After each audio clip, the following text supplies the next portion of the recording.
Alright everyone, it's still funny watching the far left cringe fringe. You know, people who at one point thought Bernie Sanders would be the Dem nominee, and they actually believe Biden when he says that he's going to do progressive shit because they're lunatics like he is. It's funny to see them claim that what's going on like in Portland is a revolution.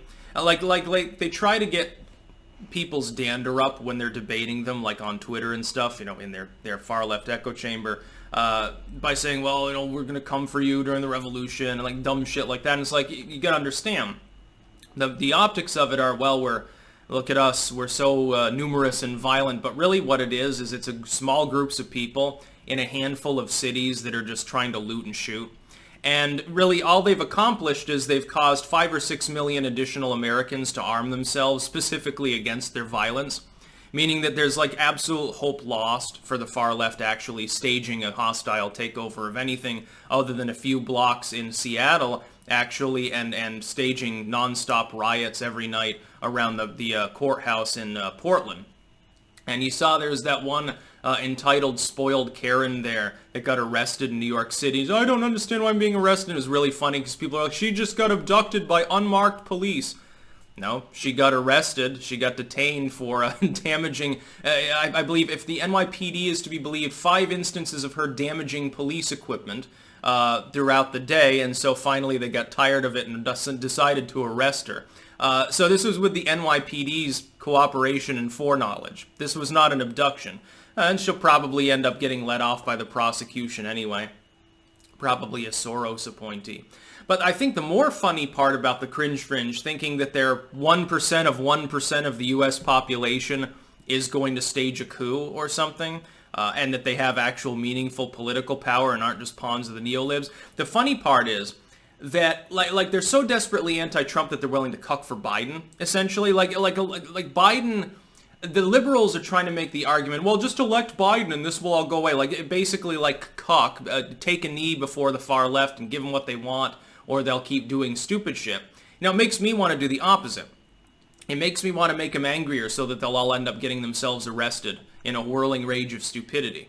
Because that's what'll end up happening. And I think that it would be good for the country if those few tens of thousands of people were locked away. It'd take care of a lot of our societal issues. I bet the crime rate would drop a lot if all of the thugs were put in prison.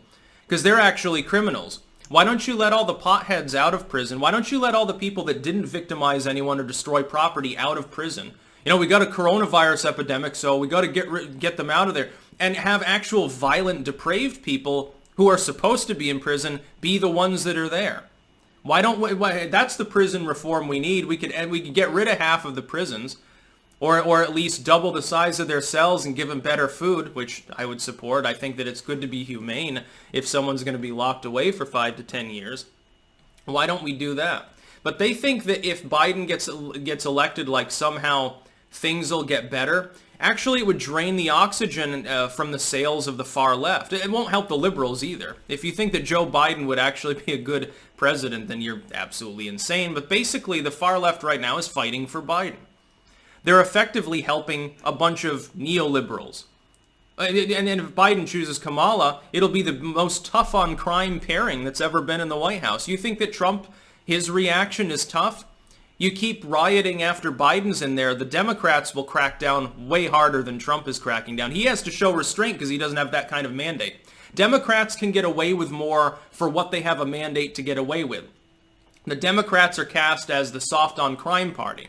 So if Biden sends in a bunch of kneecap-busting, heavily armed soldiers or something, the Republicans aren't going to complain about it. Why would they complain? That's the kind of action they wish Trump would take. Who's going to protect all of the little BLM members there? Did Obama not crack down on Ferguson, causing you to ramble about tyranny and authoritarianism? Do you remember those days? Obama did things just the same as Trump is doing, except that it was more localized in those cases. This is a case where a few tens of thousands, ultimately, the population of a small town is currently protesting and rioting in a few cities. That's basically what's happening. That's not a revolution. It's like it was pointed out by, I believe, Kurt Schlichter, if I remember correctly, was the one that wrote it months ago, about how it's not meant to be a kinetic campaign. It's basically mind games. It's attempting to fool the right wing into thinking that there's a significance to the rioting. Well, it's not beyond these localities now, is it? People have been killed. I'm not saying they're not violent, but ultimately people should fight back themselves. Defend themselves. Stop taking a knee. Don't put up a sign on your house that says, please don't burn my house to the ground. No, take care of it your fucking self. You're an adult. You're an American citizen. It's been made clear by some state governments that people who are reasonably defending themselves will be protected, like that couple in St. Louis. Now, Ken and Karen, they were called pejoratively at the time. They defend their property with guns. They've been told the police can't show up. A violent mob that has already committed multiple felonies is coming. You got to take care of business yourself. They tried to get private security involved. Nobody would take the job, so they did it themselves. They got charged by an overzealous far-left local prosecutor. The prosecutor now has had those charges swept aside by the government in Missouri, by the state government. The governor is shielding these individuals and says, well, go ahead and do this. See if the prosecutor still has a fucking job left. That's what needs to be done. In states, specifically, because it involves governors, that are run by governors that actually give a damn about their population, they should just come out on TV and make it clear to the population, if you defend yourself against rioters, you're not going to get charged. Because, and if you do, I'll issue a full blanket pardon as governor. That's what needs to be done. I bet that at least in those states you won't see any more rioting. I bet that they'll dry up overnight because of all the guns that people have bought and their unleashed fervor at defending their property. Again, Antifa goes for the suburbs, all of a sudden the cops show up. It's amazing how that happens. When they advance on Beverly Hills, all of a sudden there's all of these police involved. Now they don't have any shortage of resources and manpower when they're guarding the upper middle class, when they're guarding a rich neighborhood, when they march on Bill Gates' mansion, all of a sudden there are soldiers there to stop them. But if they're rioting and looting and hooting in the inner city and burning down parts of downtown Seattle, the mayor comes out and applauds them and says it's a peace zone. It's fucking stupid. That's about all. Peace out.